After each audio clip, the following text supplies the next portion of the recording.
Hey all, and welcome to another long-awaited tutorial. In this video, I'll be showing you how to create an amazing and functional model railroad diorama. It could be a standalone diorama to display your favourite models, or it could be part of our larger layout.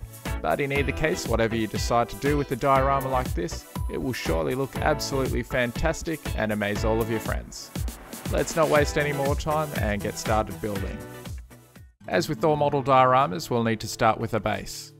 A wooden frame was built using 11mm by 42mm pine, which is glued, clamped, and screwed together. The top is made using 3mm plywood, and it too is glued and screwed for strength. After building the frame and testing for rigidity, I noticed there was a lot of warp from side to side. For a mostly plaster model, this is a bad thing. So to fix the problem, I fitted two cross beams from one corner to the other. Notches were cut out and the cross beams get glued and screwed into place. Now when I test for side-to-side twisting, the entire base is much more rigid. In order to know exactly how big I can make the river, I'll first need to build the bridge. This particular bridge kit is from Micro Engineering, and it's a 50-foot open deck girder bridge. And just like all other plastic model kits, the parts need to be removed from the sprue. Tweezer style flush cutters like this do a really good job of minimizing the amount of sanding and filing that will need to be done later. And any seams or excess plastic flashing is removed and sanded back. To assemble the model, I use an extra thin plastic cement and a small brush to help get a more accurate application of the glue. Before the glue has fully set, be sure to check that everything is nice and square.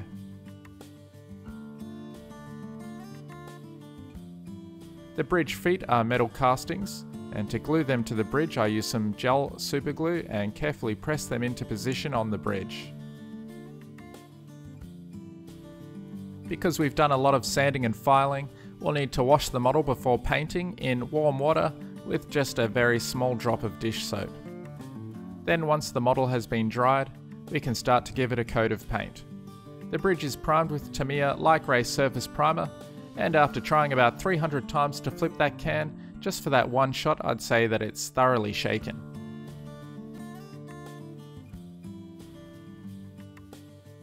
The main colour of the bridge is created using some camo black and blue grey from the Scale Modeller's supply.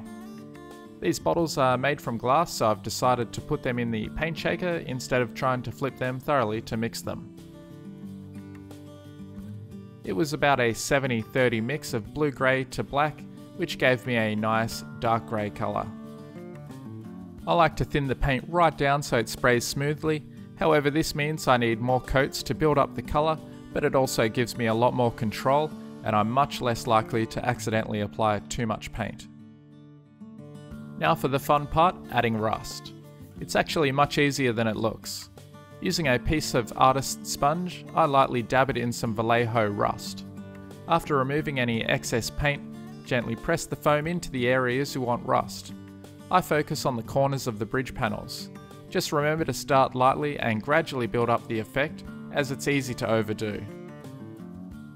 Next I use the brush with some more vallejo rust and apply the paint into the corners and connect up some of the rust spots to create larger areas of rust. You can also apply the paint to the corner and use a fresh piece of sponge to feather out the wet paint after it has been applied to the model for another type of effect.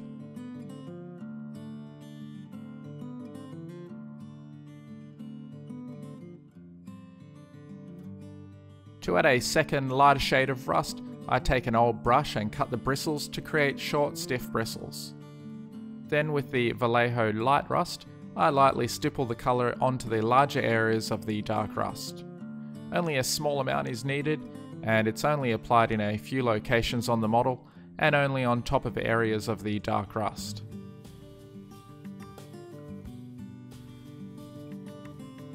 Dirt and grime is added with some weathering powders. A mixture of dark earth and concrete rust gave me the colour I liked. These powders are applied along any areas that may collect dirt and dust, specifically along any of the riveted seams. To build the bridge abutments, I've decided to use foam board. Once the dimensions of the bridge are taken, I can design the abutments. I'm going for a simple cement design that will make use of the texture from the foam board. All the parts to the abutment are cut out, and to remove the paper from the surface of the foam, I soak them in warm water. After a few minutes, you should be able to rub your finger along the surface and you'll see the paper start to peel away. The structure gets assembled with the epoxy glue. A bit of detail is added to the top of the abutments with strip styrene, which is built up to the desired width by adding 2 strips together. Ideally a razor saw would be best to cut with, but all I had was a small hacksaw, and along with some sandpaper it got the job done. A sharp hobby knife does a good job of carving out the finer details and grooves in the styrene. Then once everything is cut to size, it gets glued onto the abutments with epoxy. It's almost unavoidable that there will be gaps, but these are easily filled in with plastic putty. Priming with Tamiya spray is okay, but just spray with very light thin coats. Most heavy duty spray primers will chew through the foam if you're not careful. Tamiya seems to be okay, and I didn't have any noticeable side effects using this on the foam, but again just start with very light thin coats of paint. To paint on the base colour for the bridge abutments, I'm using barley grey. The concrete texture is applied by using a makeup sponge torn in half and lightly dabbed into various shades of grey paint. It's then pressed onto the bridge abutment until you get a nice build-up of texture and colour. A thin translucent layer of light gull grey is applied over the top, making sure the texture underneath is still visible. Cracks are added with a mechanical pencil, and then the final step for these bridge abutments is to add streaking effects with some of the dark earth weathering powder. I try to simulate streaking to indicate cement slab lines. I also added a very small amount of desert yellow and an even smaller amount of red earth powder. A little powder goes a very long way. Then finally, to seal all those weathering powders onto the bridge abutments, I give it a light coat of Scale Modeller's Supply Flat Clear. Now that we have our complete bridge, we can start to map out our river on the plywood. The main landform is being built up with expanded polystyrene, mainly because it cuts really well with the hot wire foam factory tools, and it's also very light. Once the sheet is cut to size, I retrace the design onto the foam and start cutting. With the river section cut out, I roughly carve out the shape of the embankment. It will all be covered in plaster soon, so getting it looking perfect isn't necessary at this stage. When it comes to gluing the foam to the baseboard, I use styro glue. It's easy to use and dries fast, which is perfect for projects like this. After about 30 minutes of being weighed down, I start to work on the rest of the model. The train tracks are going to be elevated on an embankment, so foam blocks are used to build up the areas of the embankment.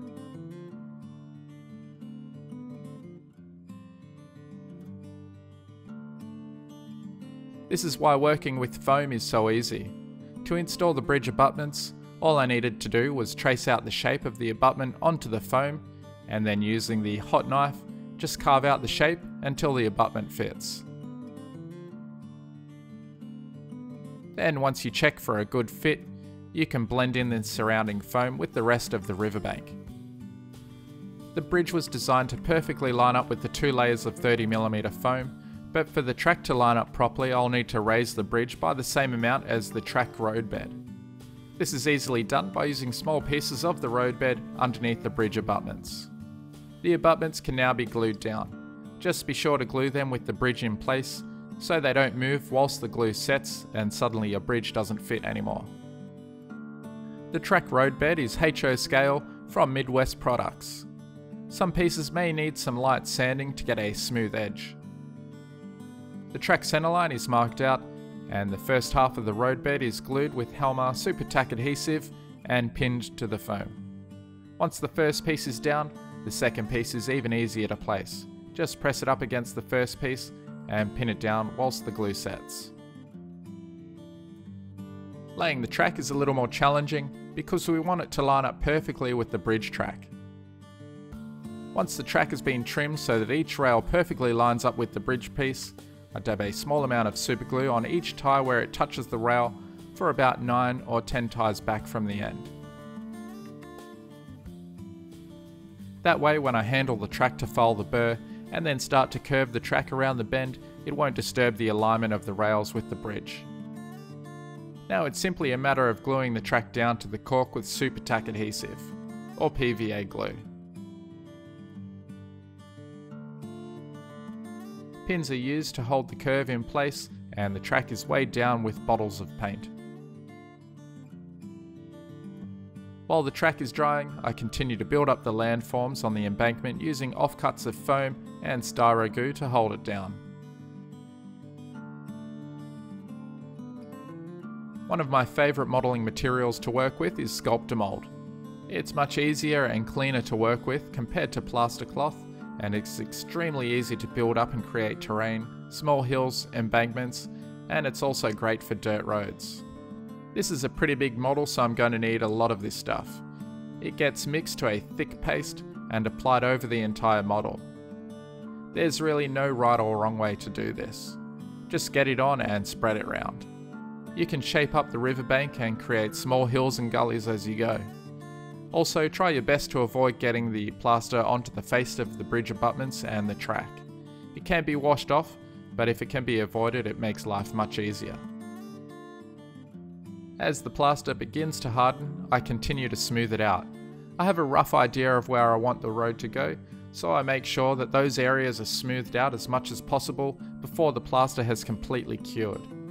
Just keep working along until it's completely covered, and if you have a helping hand, it'll make the job go even faster.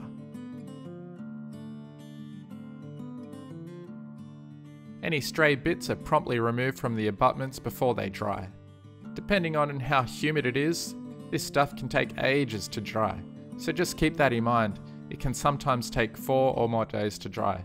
If you can leave it in a room that's relatively dry compared to outside, that'll help with the curing of the plaster. The rails are weathered with hull red using the airbrush, but before painting I make sure to mask the bridge abutments. Just remember that a well shaken paint bottle gives you the best result.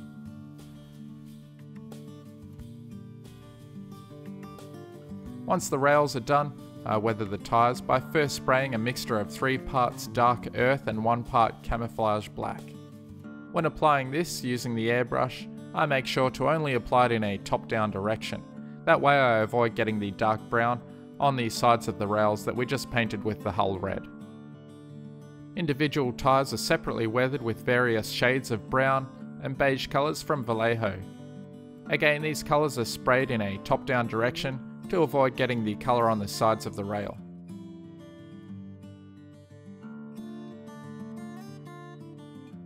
Before painting and adding dirt, I sand away any excess plaster from the edges of the model.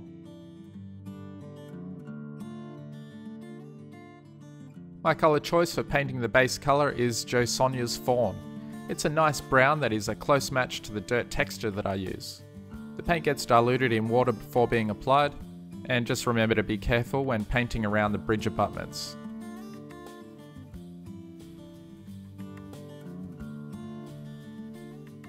I've made a large variety of dirt textures over the years.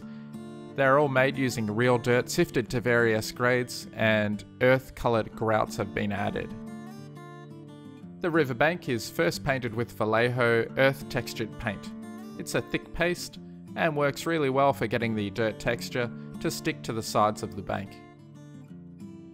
The dirt is liberally applied across the bank, and a soft brush is used to manipulate and push the dirt up and under the bank to reach the hard spots and the small overhanging sections of the bank.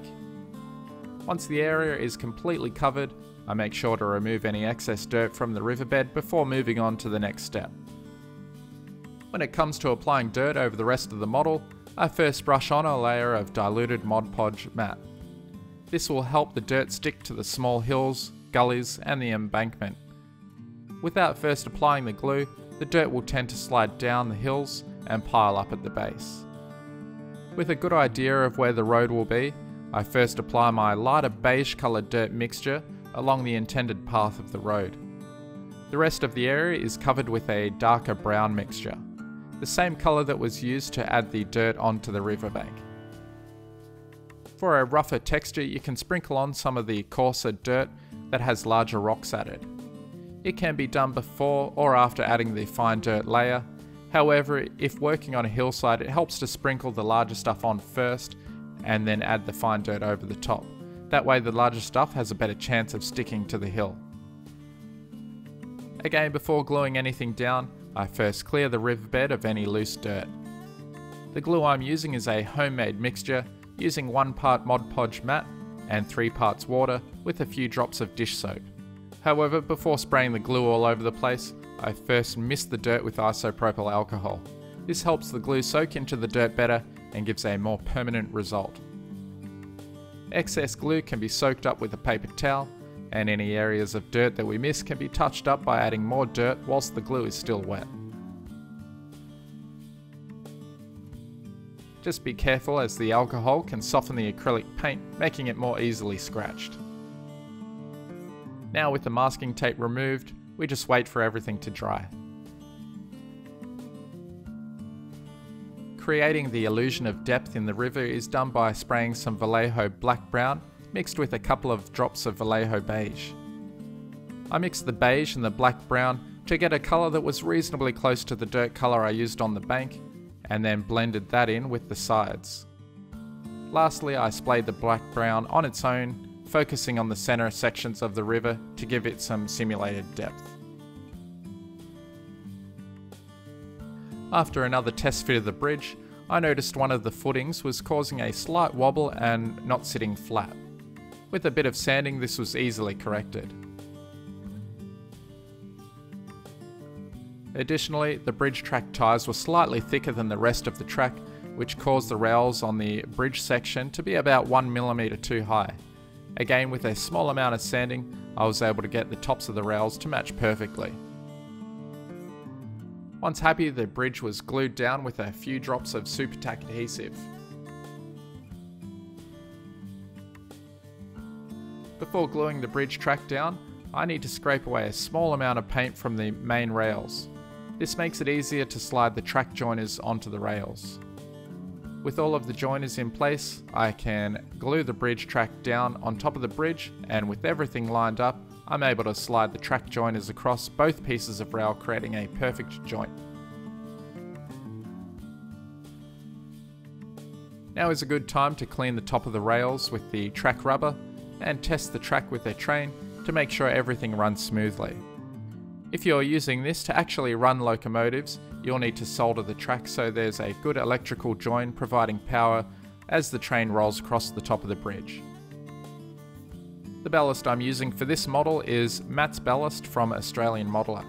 It's a nice light grey with a good variation of colour. Application is pretty straightforward. I start with the centre of the track and apply the ballast. A soft brush is then used to spread the ballast along the track. Keep spreading it out until there's a good even application and there are no loose bits of ballast sitting on top of the ties.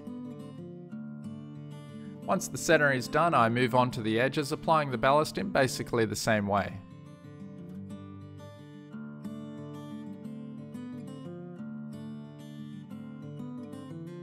To fix the ballast, I soak it first with isopropyl alcohol using an eyedropper. Then apply the diluted Mod Podge matte mixture we used earlier for the dirt. By applying the glue along the rail, you'll prevent the glue disturbing and washing ballast away or creating small craters from the droplets of glue. Now we need some trees. There are literally hundreds of ways to make trees for a model like this, and on this diorama I've used a few different methods, all of which I have videos for describing the process. The most detailed trees are these, where I used a combination of natural twigs, hecky seafoam, woodland scenics, coarse turf and knock leaves. For a complete list of trees and how to make them, check out the Full Trees playlist. At the time of making this video, there are 11 tree tutorials there showing exactly how to make these trees and many other types. There will also be a link in the description to the playlist. Before adding any scenery, I start by planting all of the trees onto the diorama. I then replace all of those trees with small numbered flags. This means when it comes to putting the trees back, I'll be sure that they all end up in the exact position that they started in. The reason I go to all this trouble is so when I start adding the static grass, I'll know exactly where not to apply the grass.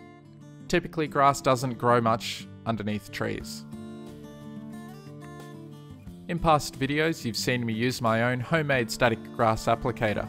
You've also seen me use the Nock Grassmaster 2.0, both of which are great.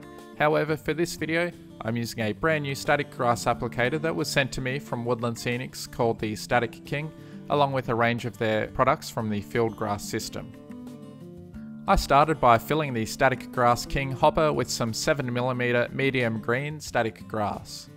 You can easily mix colours to get shades of lighter or darker grass, which I ended up doing later with a small amount of light green mixed with medium green. Once the grounding pin is plugged in, it can be attached to the supplied metal anchor. However, because I'm working on a large area, I'm simply using a piece of wire that I can easily move along as I go. The static tack glue is randomly dabbed across any areas I want grass applied and then spread out with a brush. The Static King is then turned on and held about 3 to 4 centimeters above the surface. Start shaking and watch the magic happen right before your eyes. The applicator can be powered with a cord plugged into the wall socket, or what I'm doing is using it with a 9-volt battery. Static grass will typically stand at a 90-degree angle from the surface, so to get it pointing in the right direction on steep hillsides, you can use the supplied comb to gently brush it upwards on slopes whilst the glue is still wet. The field grass system offers a model vac for collecting loose grass, but due to the size of the diorama and the area I'm grassing, I chose to use my vacuum with a stocking attached to collect the loose grass. I keep working along until the model is sufficiently covered. You can see in this shot that I've avoided grassing areas directly under the trees as indicated with the yellow flags.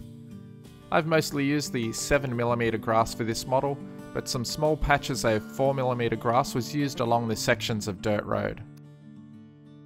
The train signal was nearly missed, however adding it later isn't too difficult. A hole for the signal wires was drilled. Once the wires were threaded through the hole, some sculptor mould is used to build up the ground around the signal, and it's blended in to look natural. It gets painted, and while the paint is still wet, dirt is sprinkled over the top. Extra ballast is also spread around, and the area is pre-wet with alcohol and then finally glued with the diluted Mod Podge.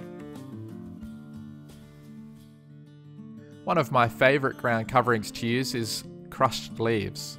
Simply dry them out and put them in the blender, and once they're thoroughly blended, I sift them into a fine and a coarse grade.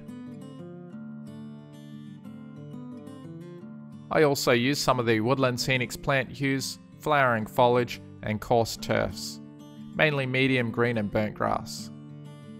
The blended leaves are spread out all over the diorama with a focus on bare patches of dirt and the areas where trees will be placed. I also use the leaf mixture along the roadside as well. The larger blended leaf texture is used mostly around the base of larger trees. Coarse turf is pressed into areas of grass and bare patches of dirt. Once all the foams and dirt textures have been added, I make sure to remove any excess from the road surface.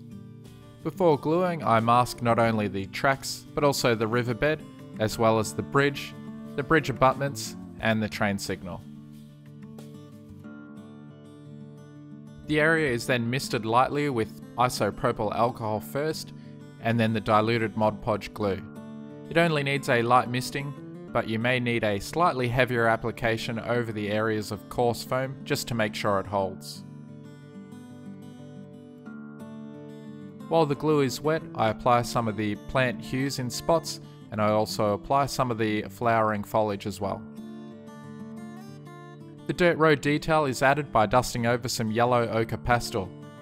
Using a HO scaled vehicle will help get the right distance between the wheel tracks. Gradually build up the colour using a dry brush and feather it out until you get a nice transition between the edge of the road and the wheel tracks.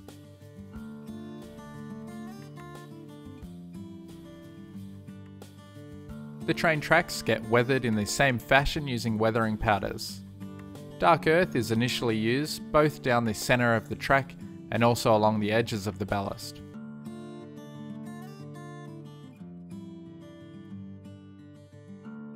The grimy black is only applied lightly down the centre of the tracks.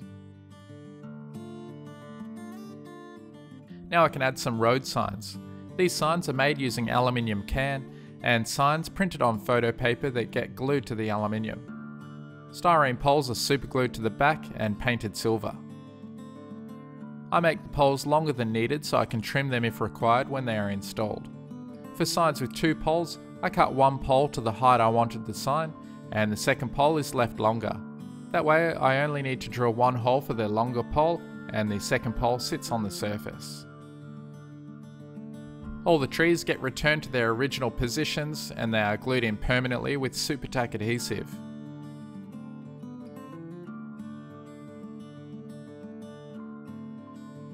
Any gaps around the base of the trunks is filled over with the fine blended leaves and glued in place.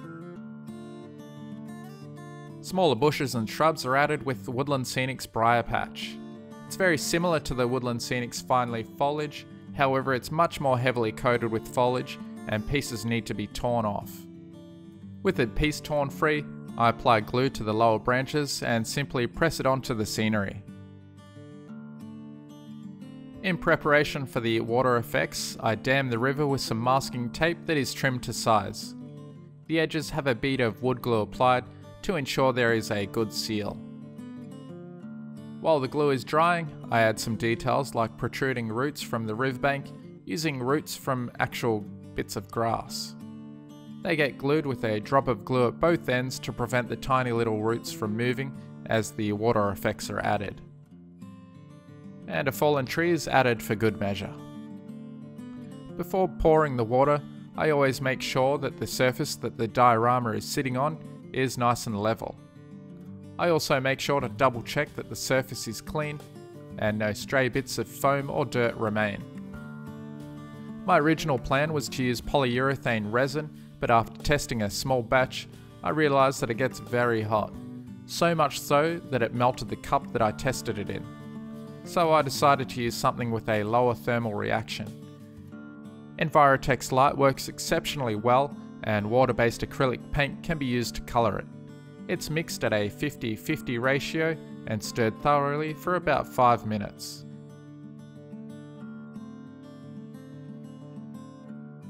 I used a combination of murky water tint and some vallejo dark sand. Just be very careful that you don't add too much of the acrylic paint or you'll be left with a rubbery, tacky river surface that never fully cures. I mixed up about 300 ml of resin and used in total about 6 drops of murky water tint and 4 drops of the dark sand acrylic paint. I pour the resin down the centre of the river and it slowly works its way to the edges. To help the resin flow into tight spots and around submerged details, I used a stick to push it around. Bubbles are inevitable, but they are easily removed with a soldering torch. Just be very careful that you don't set the entire model on fire. I make sure to never hold the flame in one spot for more than 1/4 second, and I'm very careful to keep it away from the foam covered trees, they go up in seconds.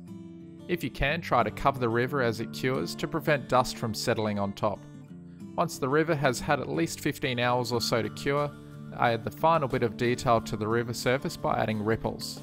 My favourite technique for this is applying a thin layer of Mod Podge gloss and then using the airbrush to create the ripple effect. For a slow moving river, this technique is ideal. For faster moving water, using a product like Woodland Scenic's Water Ripples might give a better result, or you could use a combination of both to get a more dynamic effect. And we're finished. This model took many hours to build, but with a final result like this, I think it was certainly worth the time and effort. Before I go, I have to give a quick shout out to Mike Walters at DCC Sound.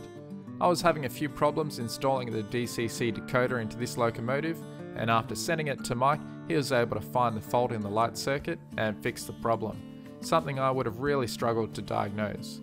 So if you have a locomotive and want to add a DCC decoder and an awesome sound file, or if you want a professional to do it for you, be sure to visit his website at dccsound.com. Thanks for watching, and if you really like the videos and want to support the channel, be sure to visit my Patreon page, or you can buy a t-shirt from my store, or even the simple act of sharing my videos really helps out a lot. Cheers, and thanks for watching.